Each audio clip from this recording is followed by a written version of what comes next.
Captain Jake Morrison stood on the bridge of the exploration vessel UES Horizon and stared at the strange readings on his screen.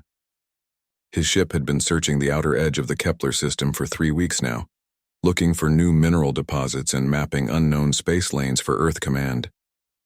The work was usually boring, but today something different appeared on their long-range sensors. "Captain, we have a contact bearing 270 Mark 15, called out Navigation Officer Amy Rodriguez from her station. Her voice carried a note of confusion that made Morrison turn toward her console. "What kind of contact?" Morrison asked as he walked over to look at her displays. "It appears to be a ship, sir, but the readings are very strange. The hull composition matches human materials, but the energy signature is unlike anything in our database." Chief Engineer Lisa Chen looked up from her engineering station, where she had been monitoring the ship's drive systems. "Captain, I'm picking up some kind of power source from that contact. It's very faint but definitely active." Morrison felt his pulse quicken. Finding any kind of active vessel out here in the middle of nowhere was unusual enough, but discovering what appeared to be a human ship in uncharted space was almost impossible. No Earth missions had been scheduled for this sector in over 50 years. "Communications Officer Walsh, are you picking up any signals from that contact?" Morrison called across the bridge. Kevin Walsh adjusted his headset and fine-tuned his equipment. "Sir, I'm detecting very weak automated transmissions. The signals are broadcasting on old Earth defense frequencies that haven't been used for decades. The transmission pattern suggests a distress beacon, but the timestamp data shows it's been broadcasting for nearly 40 years. 40 years? Morrison repeated. That would put the signal's origin back to the early days of human space exploration, when Earth was just beginning to send ships beyond the solar system. "Plot an intercourse course," Morrison ordered. "Best possible speed." Amy Rodriguez worked quickly at her navigation console. "Course plotted, sir. At maximum burn, we can reach the contact in 6 hours. "Make it so," Morrison said, then activated his command communicator. "All hands, this is the captain. We have discovered what appears to be a derelict vessel of human origin. All department heads report to the briefing room in 15 minutes.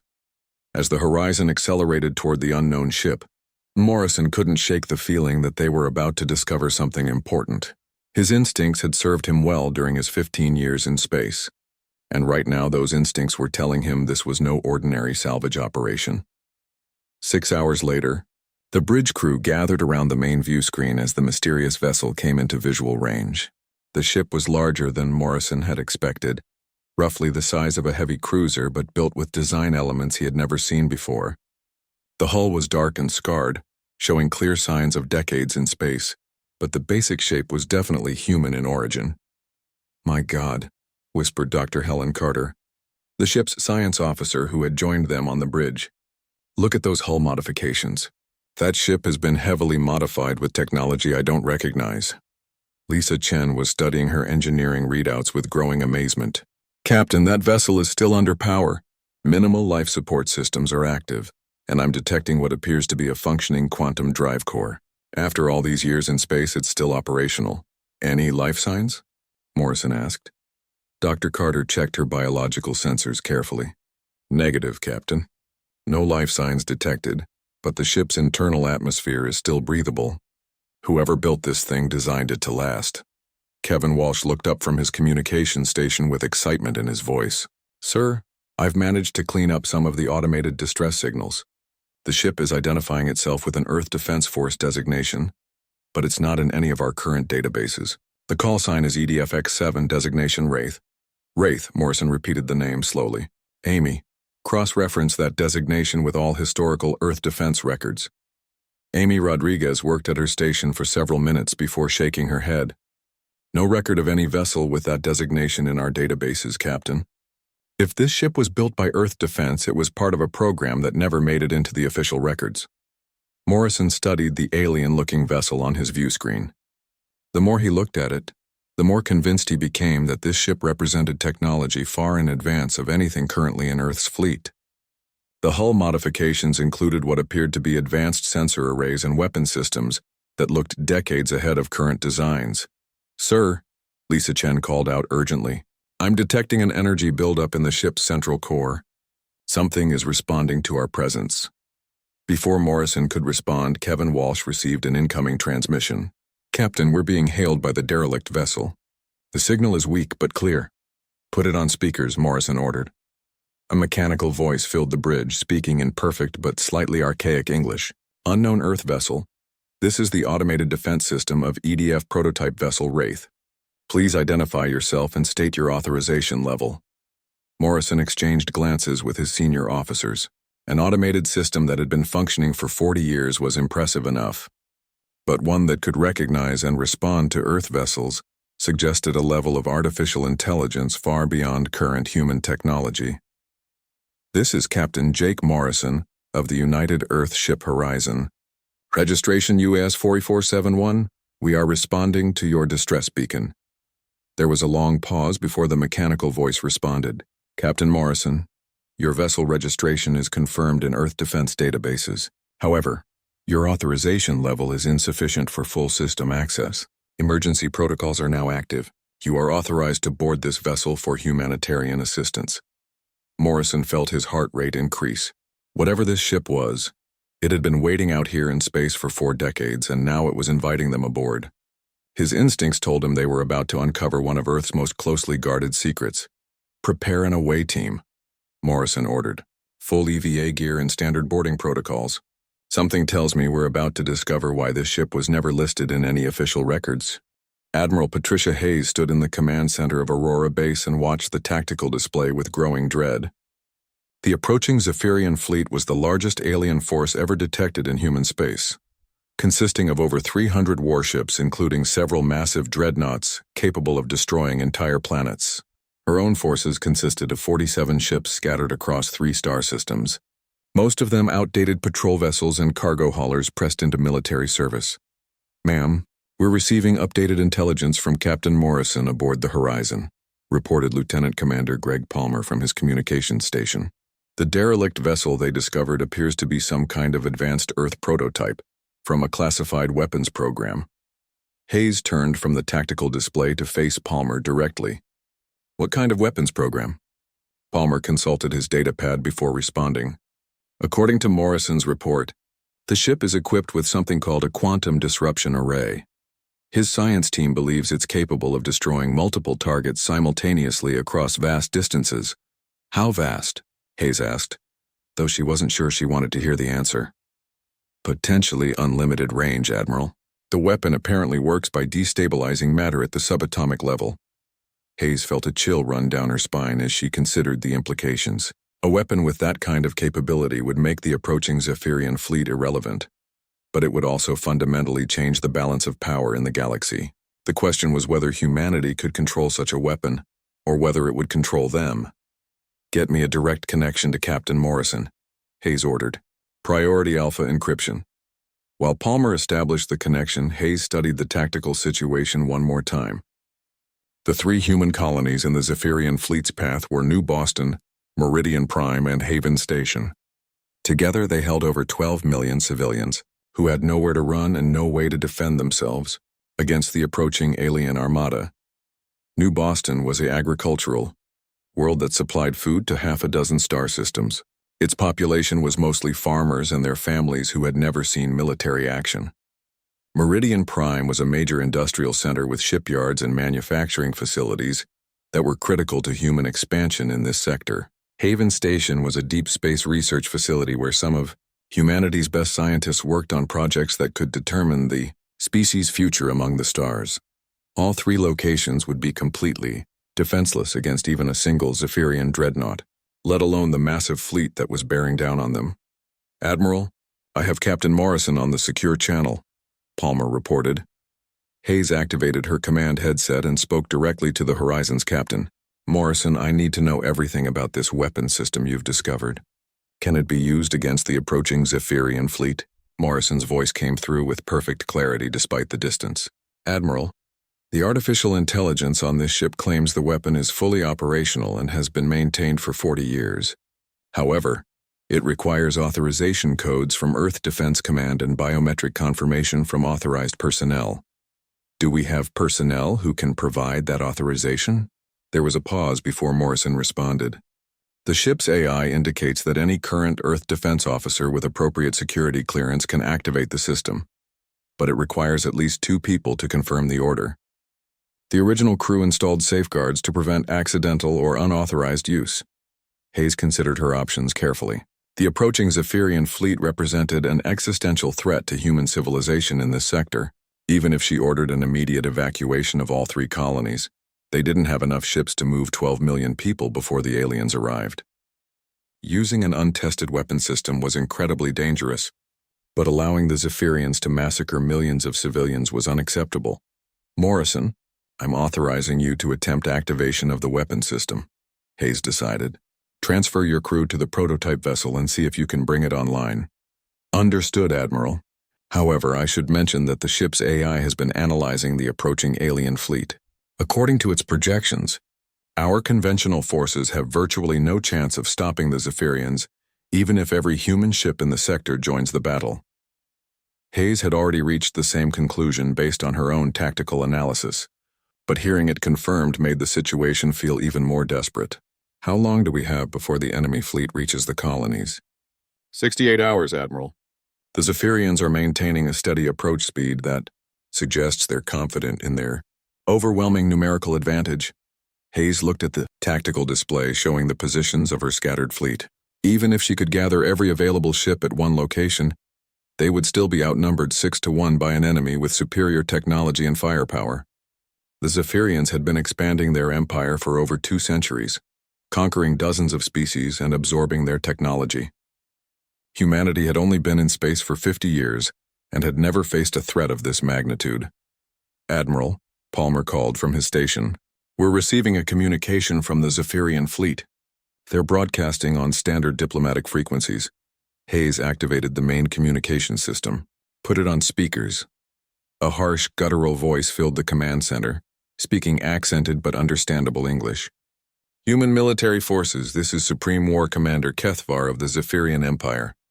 Your species has been judged inferior and marked for elimination. You have 48 hours to evacuate all military personnel from the 3 colony worlds in our path. Any vessels that interfere with our operations will be destroyed without warning. The transmission ended abruptly, leaving the command center in silence. Hayes had expected the Zephyrians to demand surrender, not offer a temporary reprieve for military evacuation.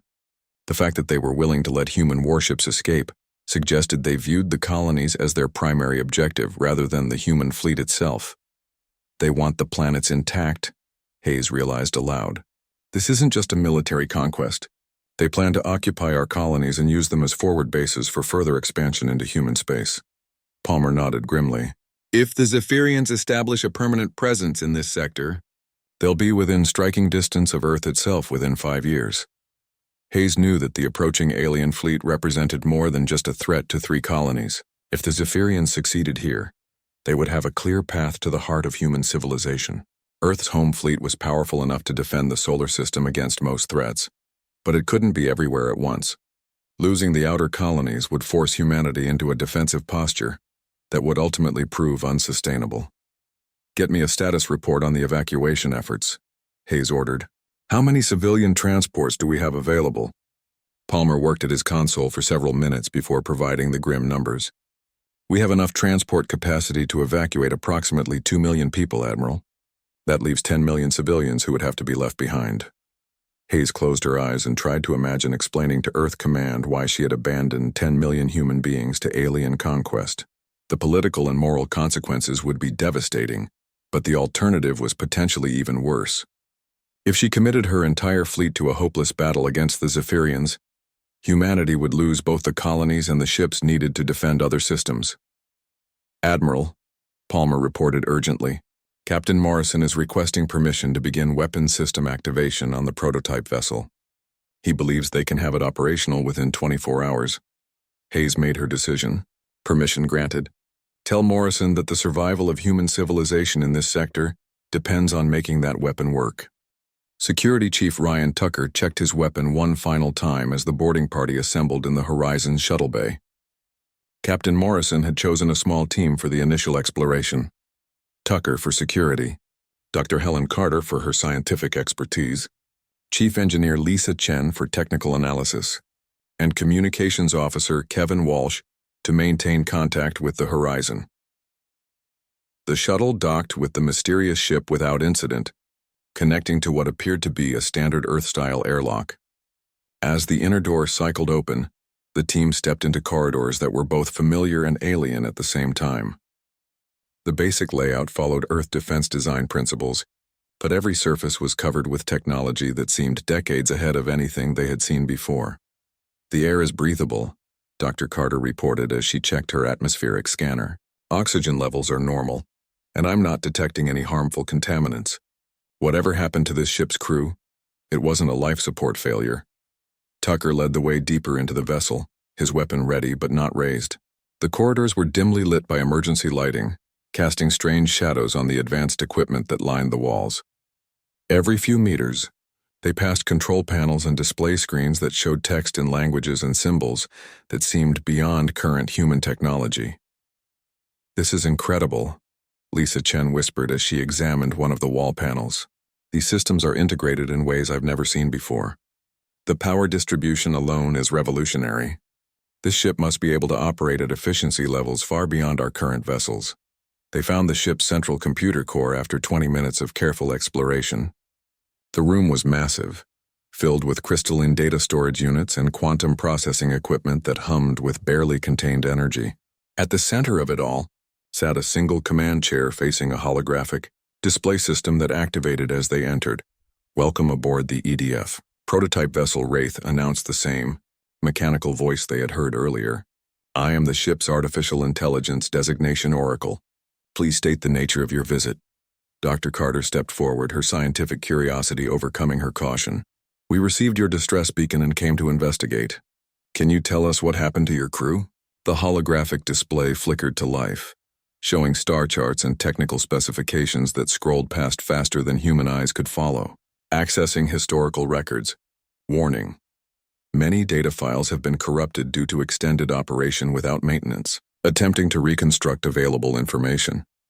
Images began to appear on the display, showing what appeared to be construction records from a secret Earth facility. The timestamp indicated the footage was over 40 years old, but the technology being assembled was clearly far in advance of anything from that era. Project Nightfall was initiated in Earth year 2387 following first contact with hostile alien species in the Vega sector, Oracle explained as the images continued. Primary objective was development of advanced defensive systems to protect human colonies from superior alien forces. Kevin Walsh was recording everything on his portable data unit, but he looked up in confusion. "Oracle, there are no records of Project Nightfall in any current Earth defense databases. Classified above your current authorization level," Oracle replied matter-of-factly. Project Nightfall was terminated by Earth Command due to concerns about weapon system capabilities. All records were sealed or destroyed by order of the Defense Council. Lisa Chen examined the technical specifications that continued scrolling across the display. Even with her advanced engineering training, much of what she was seeing was beyond her understanding. "Oracle, what kind of weapon system was developed as part of this project?" The display changed to show a complex schematic of what appeared to be the ship's central core. "Quantum disruption array, capable of destabilizing matter at the subatomic level across interplanetary distances. Theoretical yield, unlimited. Practical applications, complete matter dissolution of targeted objects." Dr. Carter felt her blood run cold as she realized what they had discovered. "You're describing a weapon that could destroy entire fleets or even planets." "Correct," Oracle confirmed. "However, extensive safeguards were installed to prevent misuse. The weapon system requires multiple human authorizations and will only engage targets that match specific threat parameters." Tucker had been exploring other areas of the computer core while the others talked with Oracle. He found what appeared to be personal logs stored in a separate databank. "I'm finding individual crew records here. It looks like this ship had a crew of 12 people, all volunteers from Earth Defense Special Operations." "Display crew records," Dr. Carter requested.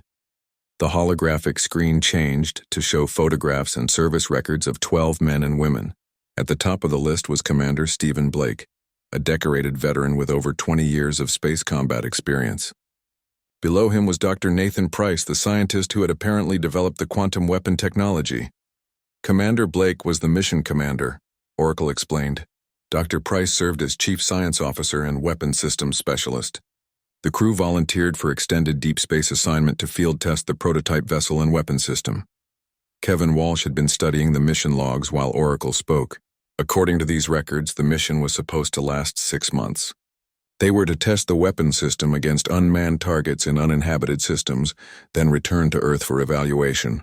What went wrong? Lisa Chen asked. Oracle's voice carried what almost sounded like sadness as she replied. Mission parameters were changed when Earth Defense Command ordered the immediate return of the vessel for decommissioning. Commander Blake determined that the weapon system was too important for humanity's survival to be destroyed by politicians who did not understand the alien threat. The display showed the ship's course records, indicating it had traveled far beyond its original mission area before eventually ending up in the Kepler system. The crew chose exile rather than allow the weapon to be dismantled.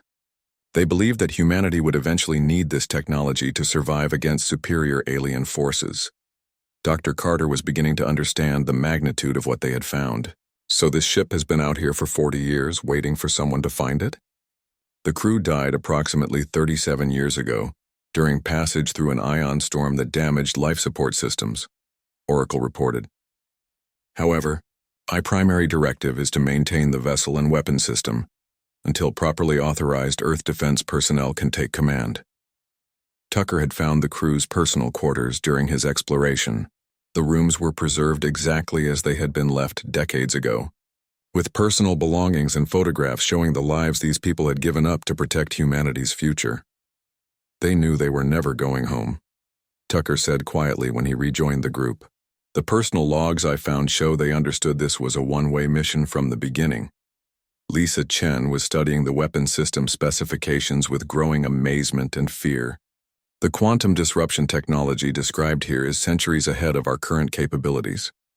If this weapon actually works as designed, it could eliminate any threat to human space in seconds. Has the weapon system ever been tested? Dr. Carter asked Oracle. Limited testing was conducted during the original mission. 3 test firings against asteroid targets confirmed full operational capability. The weapon performed exactly as designed, with complete matter dissolution occurring instantaneously across distances of over 1 million kilometers. Kevin Walsh looked up from his data recorder with concern in his voice. Captain Morrison needs to hear about this immediately. We found something that could change the balance of power in the entire galaxy. Oracle's display suddenly shifted to show long-range sensor readings. Warning: massive alien fleet detected approaching this sector. Configuration matches Zephyrian Empire battle formations. Estimated time to arrival, 72 hours. Dr. Carter felt her heart sink as she realized the timing was no coincidence. After 40 years of waiting, the abandoned prototype ship from Earth was about to face the exact threat it had been designed to stop. Supreme War Commander Kethvar stood on the command deck of his flagship World Render and studied the tactical display showing his massive fleet's approach to human space.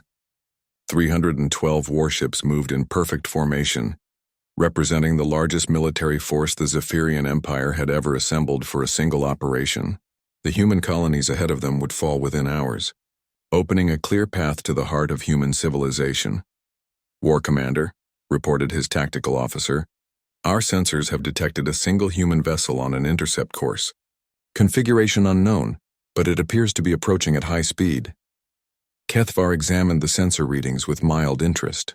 One human ship against his entire fleet was either an act of desperate courage or complete insanity. He had faced human forces before, and found them to be tactically clever but technologically inferior. Their ships were fast and maneuverable, but they lacked the firepower and shielding to stand against Zephyrian dreadnoughts. Deploy the forward screening force to eliminate the approaching vessel, Kethvar ordered. 18 ships should be more than sufficient to deal with a single human craft. Meanwhile, aboard the Wraith, Captain Morrison watched the enemy fleet grow larger on the tactical display as his ship closed the distance at maximum speed. The quantum drive was performing flawlessly, pushing them through space at velocities that would have been impossible with conventional human technology. Captain, we're approaching optimal firing range, reported Lieutenant Commander Palmer from the weapons control station. Oracle indicates the quantum disruption array can engage all enemy targets from our current position. Morrison felt his heart pounding. as he realized the moment of truth had arrived. In the next few minutes, he would either save humanity or become responsible for one of the greatest acts of destruction in galactic history. The approaching Zephyrian fleet contained hundreds of thousands of beings who were simply following orders from their government. Oracle, confirm weapon system status, Morrison requested. The ship's artificial intelligence responded immediately. All quantum disruption systems are operating at optimal parameters. Targeting computers have acquired 312 enemy vessels. Weapon array is ready to fire on command authorization. Dr. Helen Carter looked up from her science station with awe and terror in her voice. Captain, the power readings from the weapon array are beyond anything I've ever seen. This system is generating enough energy to destabilize matter across millions of cubic kilometers of space. Navigation Officer Amy Rodriguez called out urgently from her station. Sir, 18 enemy vessels have broken formation and are approaching our position. They'll be in firing range in 3 minutes. Morrison knew this was the critical moment. If he hesitated now, the Zephyrian screening force would destroy the Wraith before it could use its ultimate weapon. If he acted, he would be responsible for erasing hundreds of thousands of lives from existence in the span of seconds. Palmer, prepare to authorize weapon activation on my command, Morrison ordered as he placed his hand on the biometric scanner beside his command chair. Palmer moved to his own authorization station and placed his palm on the secondary scanner. Ready to confirm firing authorization, Captain. The 18 Zephyrian warships closed rapidly on the Wraith's position, their plasma cannons charging for a coordinated strike that would vaporize any normal human vessel. On the bridge of the lead alien ship, the captain prepared to fire on what appeared to be a defenseless exploration craft that had stumbled into the middle of a military operation. Oracle, target the approaching screening force first, Morrison decided. Fire when ready. The quantum disruption array activated for the first time in 40 years, sending an invisible wave of destruction across space at the speed of light. The effect was instantaneous and absolute. 18 Zephyrian warships simply ceased to exist, their matter converted to harmless subatomic particles in less than a microsecond. No explosion marked their passing. No debris remained to show they had ever existed. On the command deck of the World Render, Kethvar stared at his tactical display in complete shock as his screening force vanished without trace. His sensors showed no weapon discharge from the human vessel, no energy buildup that would indicate the firing of any known weapon system. The 18 ships had simply disappeared as if they had never existed. What happened to our forward units? Kethvar demanded of his tactical officer. Unknown, War Commander.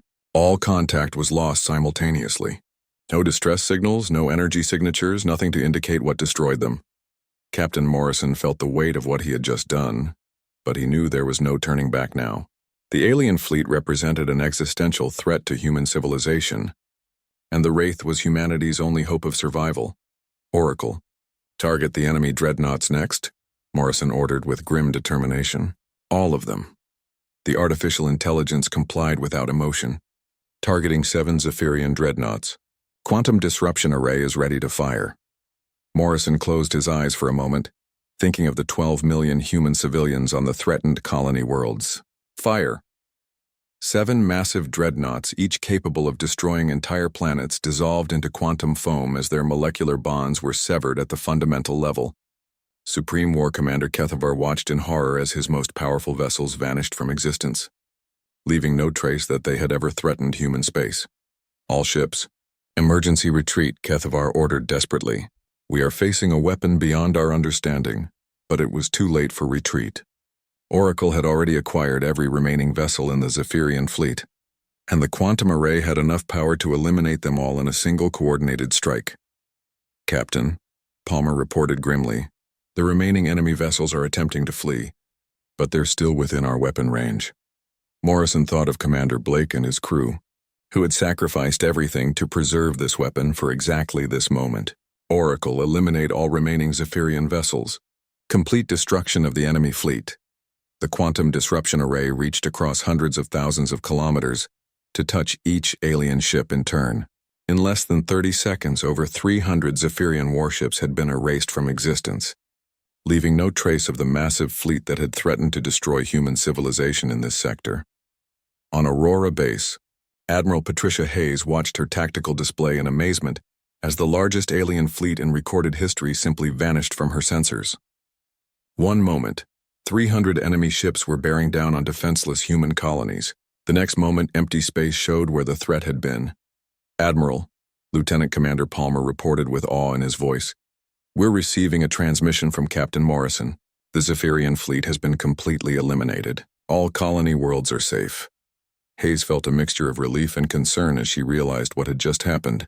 Humanity now possessed a weapon of unimaginable power, capable of destroying entire fleets without warning or mercy.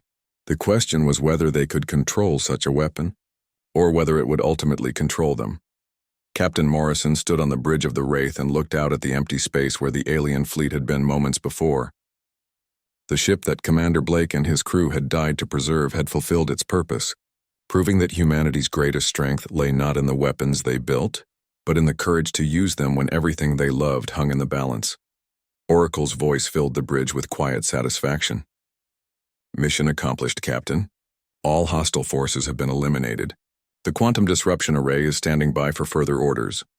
Morrison knew that the Wraith would return to human space not as a tool of conquest, but as the guardian that Blake had always intended it to be. In a galaxy full of hostile species, humanity now possessed the ultimate deterrent, and the wisdom to use it only when their survival was at stake.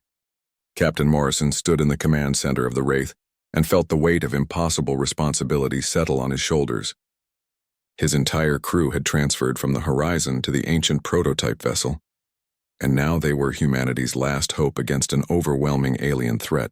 The ship's systems hummed around them with barely contained energy, technology that was decades ahead of anything they had ever seen. Chief Engineer Lisa Chen worked frantically at the quantum drive controls, trying to understand systems that seemed almost magical in their complexity. "Captain, this ship's power output is incredible. The quantum core is generating enough energy to power an entire space station, and we're barely using 10% of its capacity." Oracle's holographic display activated as Morrison approached the central command chair. "Captain Morrison, I have completed analysis of your authorization codes. You possess sufficient command authority to activate the quantum disruption array, but you will need a second authorized officer to complete the firing sequence." Morrison looked around at his crew and realized they were all staring at him expectantly. Dr. Helen, Carter had spent the last 12 hours studying the ship's weapon systems and understood their capabilities better than anyone. Communications Officer Kevin Walsh maintained constant contact with Admiral Hayes and the approaching crisis. Navigation Officer Amy Rodriguez had plotted an intercept course with the Zephyrian fleet that would put them in optimal firing position. "Oracle, explain the weapon activation process," Morrison requested. The holographic display changed to show a detailed schematic of the ship's central weapon array. "The quantum disruption array requires biometric confirmation from 2 Earth defense officers with command authority. Primary authorization must come from the vessel's commanding officer, with secondary confirmation from a department head or senior staff officer." Lieutenant Commander Greg Palmer stepped forward from his position at the tactical station. "Sir, I volunteer to provide secondary authorization. My security clearance should be sufficient for the system requirements." Morrison nodded his acceptance. Palmer had been with him for 3 years and was one of the most reliable officers he had ever served with. If they were going to trust their lives and the fate of humanity to this ancient weapon, Morrison couldn't think of anyone he would rather have as backup. "Oracle, how long will it take to reach optimal firing position?" Morrison asked. Amy Rodriguez consulted her navigation display before responding. "At maximum burn, we can intercept the Zephyrian fleet in 18 hours, Captain. That will put us within range approximately 6 hours before they reach the first colony world." Dr. Carter looked up from her scientific analysis with concern in her voice. "Captain, I've been studying the original test records from this weapon system. The quantum disruption effect is instantaneous and absolute. When it hits a target, that target simply ceases to exist at the molecular level. There won't be any debris or survivors." Morrison understood the implications of what she was saying. This wasn't like conventional weapons that damaged or destroyed enemy ships. The quantum array would erase them from existence completely, leaving no trace that they had ever been there. It was the ultimate expression of human scientific achievement, but it was also a weapon of total annihilation. "How many targets can the array engage simultaneously?" Morrison asked Oracle. Theoretical maximum is limited only by available power and targeting computer capacity, Oracle replied.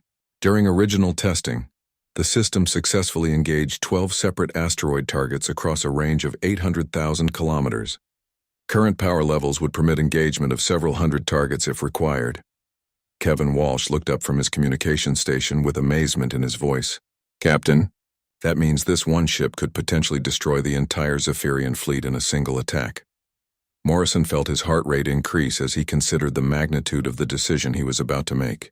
In less than 24 hours, he would either save human civilization or become responsible for the greatest act of destruction in galactic history. The approaching Zephyrian fleet contained hundreds of thousands of alien beings who were following orders from their government, just like human military personnel did. Oracle, show me the historical records from Commander Blake's final logs, Morrison requested. The display changed to show the image of a middle-aged man with graying hair and tired eyes. Commander Blake appeared to be recording his message in the same command center where Morrison now stood, but the equipment around him looked newer and less worn by decades of automated operation. To whoever finds this ship, Blake's recorded voice began. My name is Stephen Blake, and I served as commanding officer of the prototype vessel Wraith. For the Earth Defense Force, my crew and I chose exile rather than allow this weapon to be destroyed by politicians who could not see beyond the immediate threat to understand what humanity will face in the years to come. Blake's image paused to consult notes before continuing. The galaxy is full of species that view humanity as inferior and expendable. We have already encountered 3 different alien civilizations that consider us suitable only for conquest or elimination. The quantum disruption array represents our best hope for survival against enemies with superior numbers and technology. The recorded message showed Blake walking through the ship's corridors, pointing out various systems and modifications his crew had made during their exile. We have spent years improving and refining the weapon system, adding safeguards to prevent its misuse while maintaining its effectiveness against legitimate threats. The ship's artificial intelligence has been programmed to recognize Earth defense authorization codes and will only activate the weapon for properly authorized personnel. Blake's final words carried the weight of absolute conviction. This ship is not a tool of conquest or aggression. It is humanity's shield against extinction. I pray that whoever finds the Wraith will have the wisdom to use it only when our species faces annihilation, and the courage to use it when that time comes. Morrison felt the responsibility of Blake's sacrifice settle heavily on his conscience. The crew of the Wraith had given up their lives to preserve this weapon for exactly the situation humanity now faced. An overwhelming alien force was approaching human colonies with the clear intention of conquest and occupation. Captain, Amy Rodriguez called from her navigation station. We're receiving updated intelligence from Aurora Base. The Zephyrian fleet has accelerated its approach speed. They'll reach New Boston in 16 hours instead of the original 24.